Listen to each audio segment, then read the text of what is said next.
You're listening to Cents Per Mile with your host, Charles Gracie, and his co-host, Paul Gibson. Joined by Josh Haynes, they'll be tackling tough industry topics, asking even tougher questions, all to find better solutions as they try to make sense make sense. Thank you for tuning in to Cents Per Mile. I'm your host, Charles Gracie. And I'm your co-host, Paul Gibson. Hey, I'm Josh Haynes. What's going on, guys? What are we talking about on today's episode of Cents Per Mile? We're talking about intent. How do you get it? How do you maintain it? And how do you gauge it? Yeah, I mean, it's one of those things where, we've talked about a few different components of that, and it's kind of came up as a side subject, but we figured today we would cover it and see what you could do, especially in this weird time in recruiting, to pump that intent up to try and get more drivers in orientation. I mean, it's not that weird. Freight rates have found a new barrel to get to the bottom of, and people are near capacity. What's weird about that?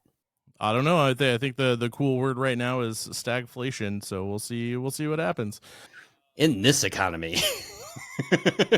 2024, gotta love it. So with that being said, who's our sponsor today? We got Decker Truck Line. They're driven to be the best. You should check them out at drivedecker.com. All right, cool. And another thing on top of that, quick announcement. I know we've brought it up before, but again, March 21st through the 23rd, we will be at Matt's. We'll be around. We'll be talking to people. We'll be doing interviews, maybe a little bit of shenanigans, probably nothing too crazy. We even have a speaking event. They're giving us microphones and putting us on a stage. It's exciting. I look forward to seeing everyone. And yes, this is something to be excited about. He was not threatening you. We will be at Matt's. We're going to have a good time. We promise you'll have one. We hope. All right. Well, it's time for the news. All right. So it's time for 10-2 news. So this week we got a couple stories from CDLLife, the largest news and entertainment website for truck drivers. The first one, oh my gosh. Choices were made. Right. So you hear a lot of times about, like, oh, this person got caught smuggling this in a truck. Like the one time we talked about the driver with the cocaine going to Canada and all of that. This one might be my favorite.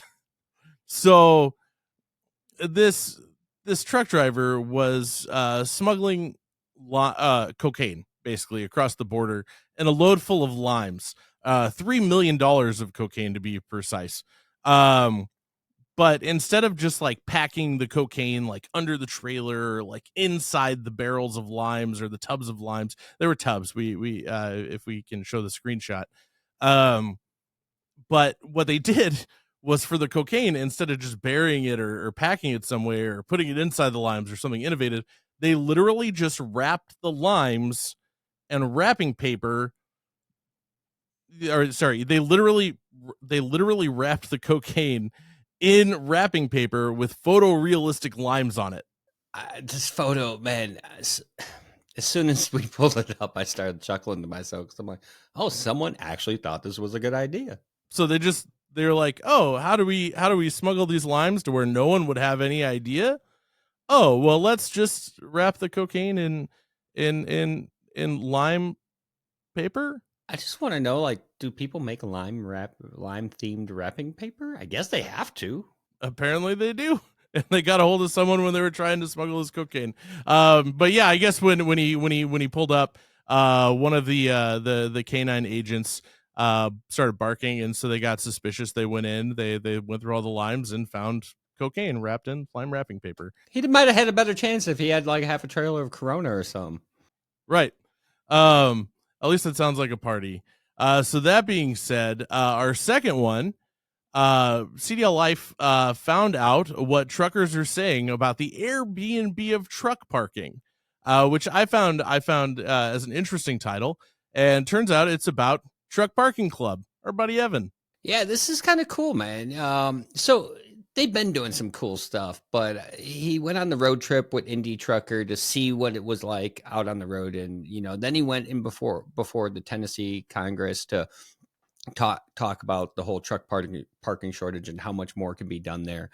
To see the article kind of encapsulate everything they're doing a better job of this than the government. So, I mean, what can we do to help this guy along? Well, I mean, and that's what I mean. It's nice to see someone actually like come up with a solution that's not just a band-aid. Sure, it's not necessarily like, there's obviously got to be money involved because someone's got to pay for it. But it's nice to see someone actually like going out and actively creating a solution for a huge problem that drivers face. So yeah, stuff they're doing over there at Truck Parking Club, which they're going to be at Matt's with Dooner. So they'll be there too. You can check them out for sure. Yeah, and you look at the feedback and stuff that the drivers are giving, the property owners that are making a little money off dead space, and just the user friendliness of this whole process. It's cool. I definitely think people should go to truckparkingclub.com and check them out. All right, cool. Well, I think with that, it's time for our main topic. All right, it's time for Behind the Wheel. So, being, a part of CDLLife, we actually get access to their audience and can ask real drivers real questions about real issues and get real answers. So, talking about intent, we've asked a couple questions previously that I thought kind of putting all of them together kind of paint a really interesting picture of what trying to garner intent from drivers actually looks like. So, the first one was previously we'd asked, how often are you approached by other companies to come work for them?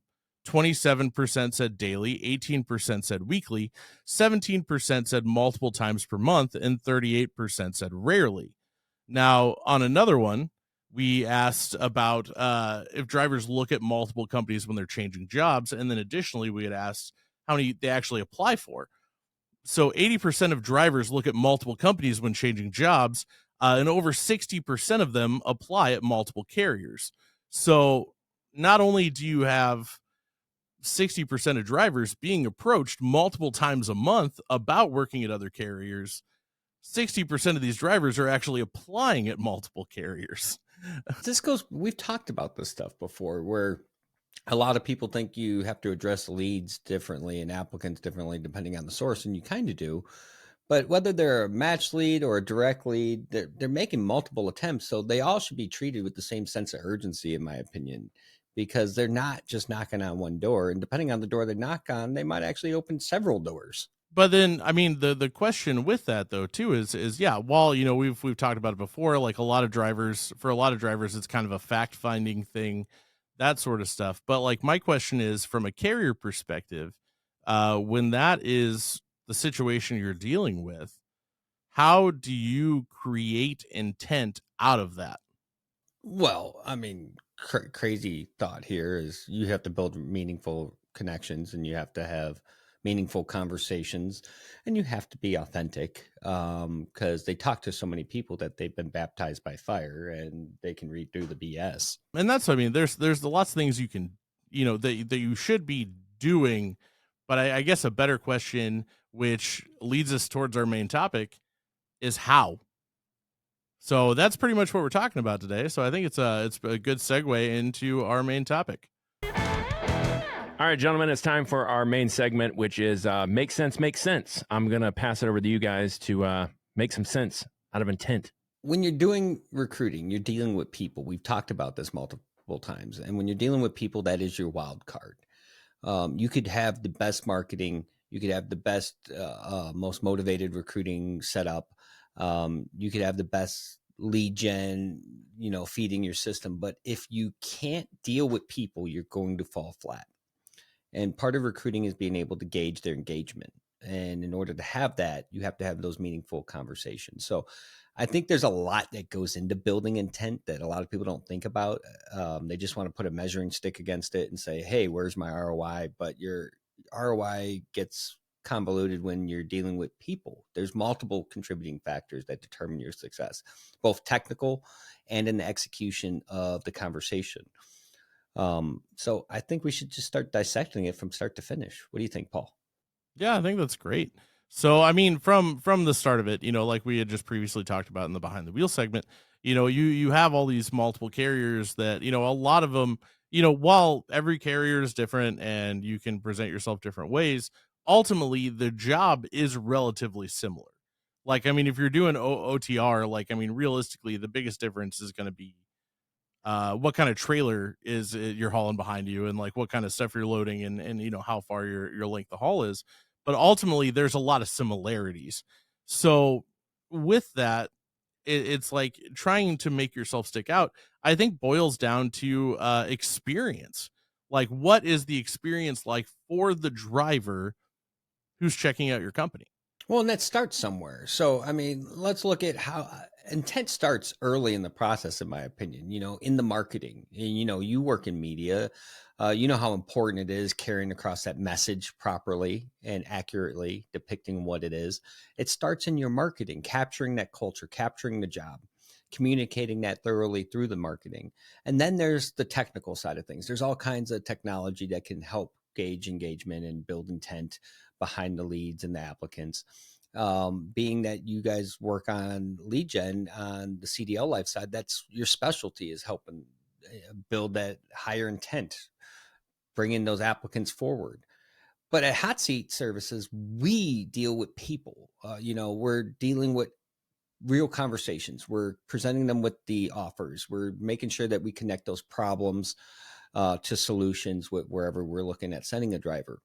And it also promotes retention when you're taking that kind of approach to it. You're focused on connecting the dots. If I can identify where someone has a problem and how this solves it, I'm going to be able to connect those dots and form a meaningful relationship. But then I also have to be able to gauge their engagement and know where I sit on that intent scale. Do they intend to actually show up, or are they just placating a conversation? Do they attend on taking the next call to action, which is moving to an application? Whatever the desired outcome might be, I have to be able to gauge that. And a lot of people fall short on this. They don't want to have those conversations. They don't want to ask those awkward questions. So, Paul, being that you come from a recruiting and media side, on the media side and the lead gen side, how do you think people can build better intent? Well, I think a big part of it is one, authenticity. And authenticity is a word that I feel like has almost been tossed around enough over the past few years that it almost feels inauthentic to say authenticity, because a lot of things pass for that. Uh, right. But I think one thing that's important to that is consistency.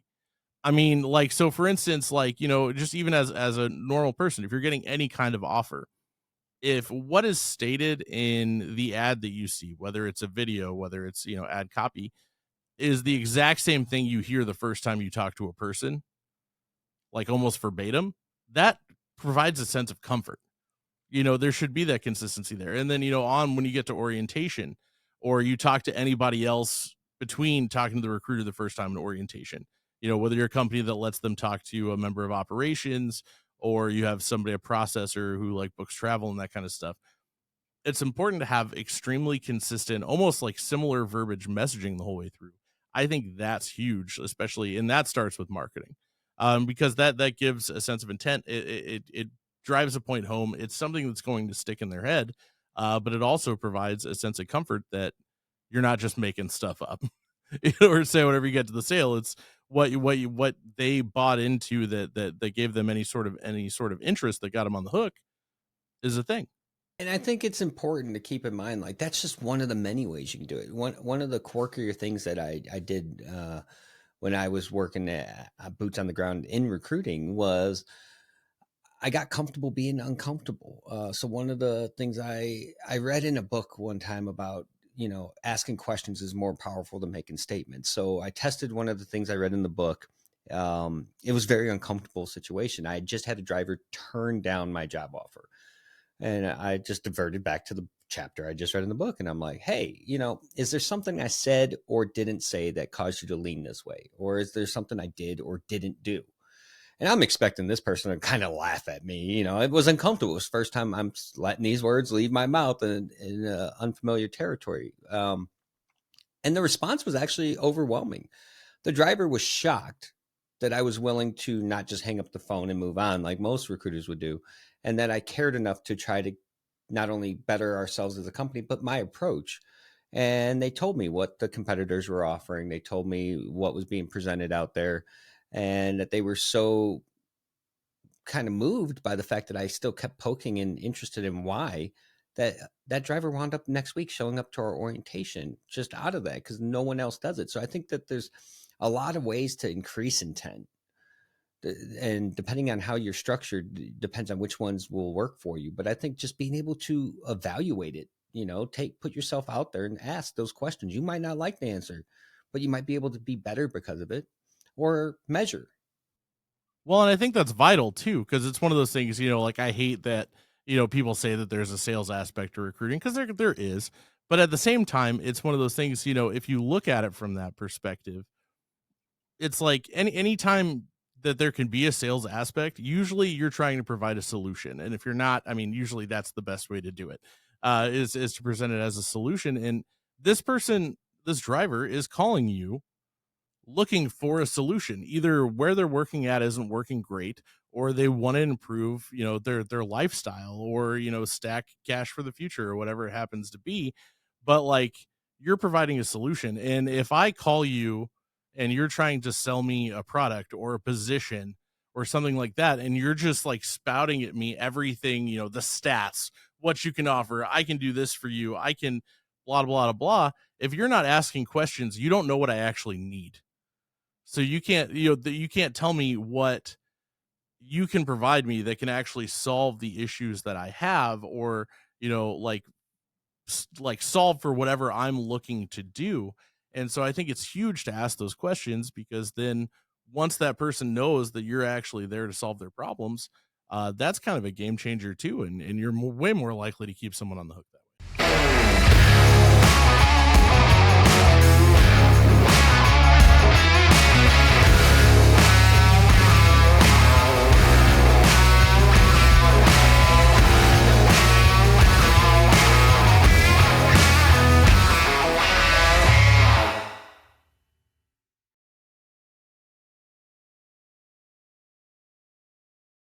All right. Well, we're getting ready to hop over here, and we got Jacob Ridge with CDLLife. Jacob, welcome to Cents Per Mile. How you doing, my friend? Hey, how's it going? Yeah, things are going good over here. So we're hoping that you can weigh in a little bit with your expertise. You guys deal a lot with the analytics, building an audience. Tell us a little bit about how we can build intent. Yeah, I might go on a little bit of a tangent here, but there's a lot of things that are kind of worth considering. I think a good starting point, I think, for a lot of people in recruiting to recognize is that when you get a lead, that's really just a starting point. And I think a lot of people, when they get a lead, have a lot of preconceptions that are probably missing the mark about where a driver is really at in the process. And every time that you get a lead, I think maybe you imagine, well, this person is applying to me, they're looking for a job and they want to come work here. And to some extent, there's probably some truth to that. But the reality is, and you guys discussed it earlier in the show, drivers are solicited by carriers a lot, and they'll indulge themselves in a conversation with a carrier a lot, because a lot of them are, open to considering them. And I think maybe it's possible that some people could be discouraged by that in the recruiting side of things. They might think that, like, oh, well, I'm talking to all these people who aren't really that serious about coming to work for me.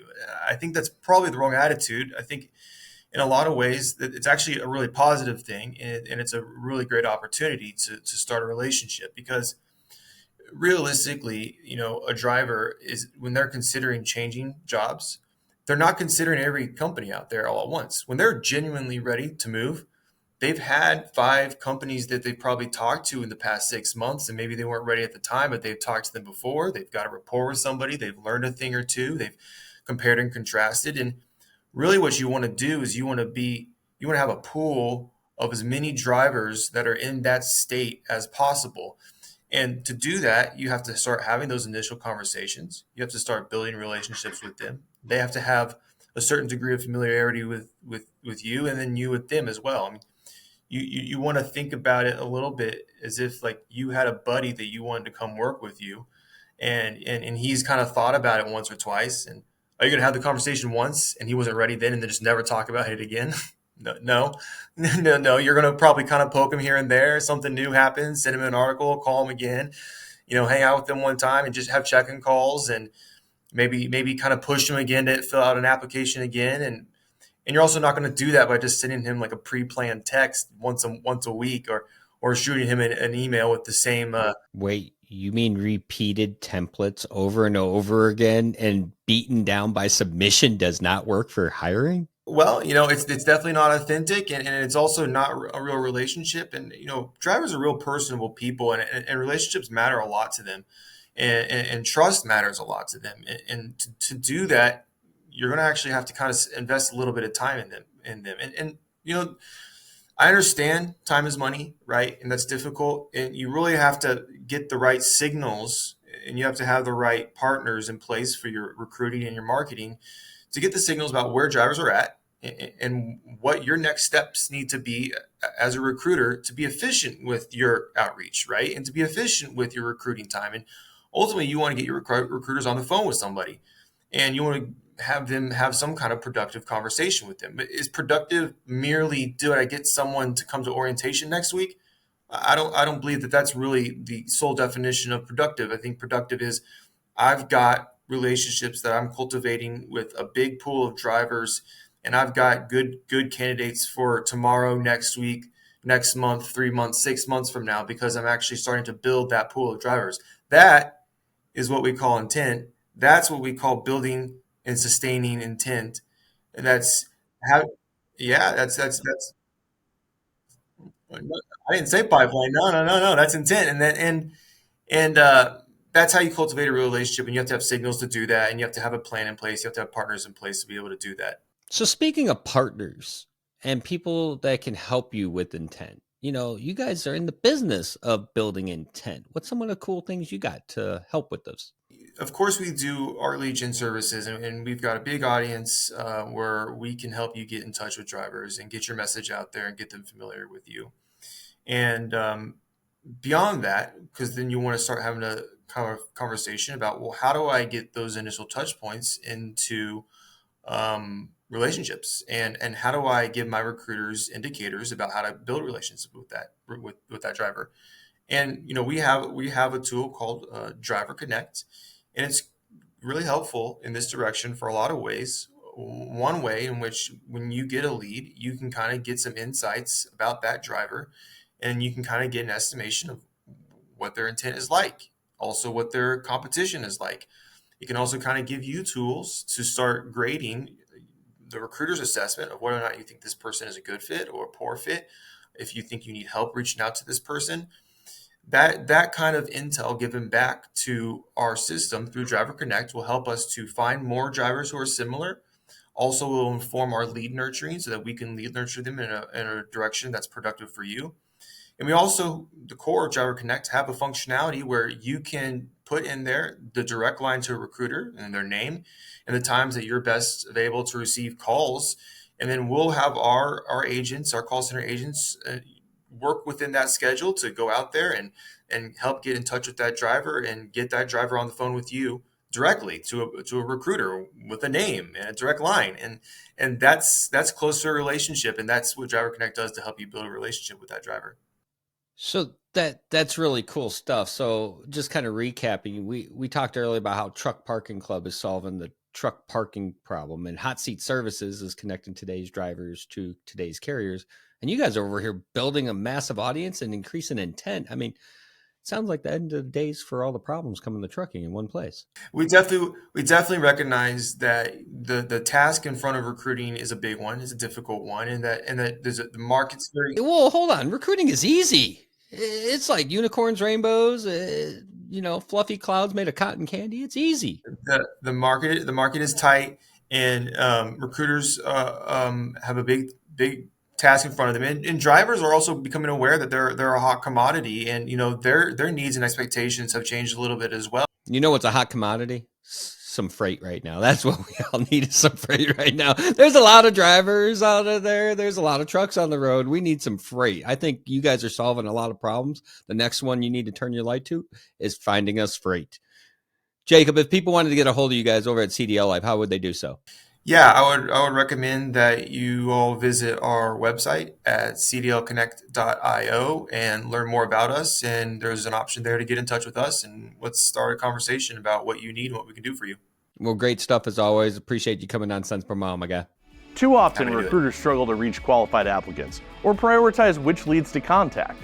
The answer to improving lead quality is amplifying driver intent by nurturing meaningful personal connections at the right time, when the applicant is still engaged and interested in your position. What if lead nurturing was as simple as a trained professional proactively making contact with your applicant, confirming the candidate's interest, and connecting the driver to your recruiting line? Well, with the Intent Engine, it really can be. No answer? No problem. You'll never waste time dialing and redialing. We'll make multiple attempts to follow up with every candidate and automatically follow up with the full application details or a call to action to connect with your team via text message. Our custom Intent Engine solutions will achieve your company's unique goals, from lead prioritization within your ATS to further nurturing or full app prioritization. 80% of drivers reached via the Intent Engine confirm interest in the position and are ready to connect with a recruiter immediately. Our Intent solutions are changing the game when it comes to enabling recruiting teams to turn leads into genuine driver relationships. Well, we're back. That was some great stuff.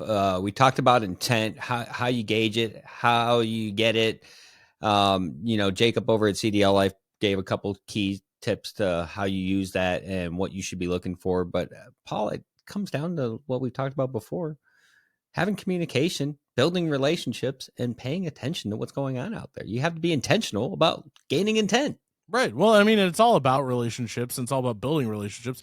I mean, it's pretty cool to see. I mean, especially because I see some of this stuff coming down the pipeline.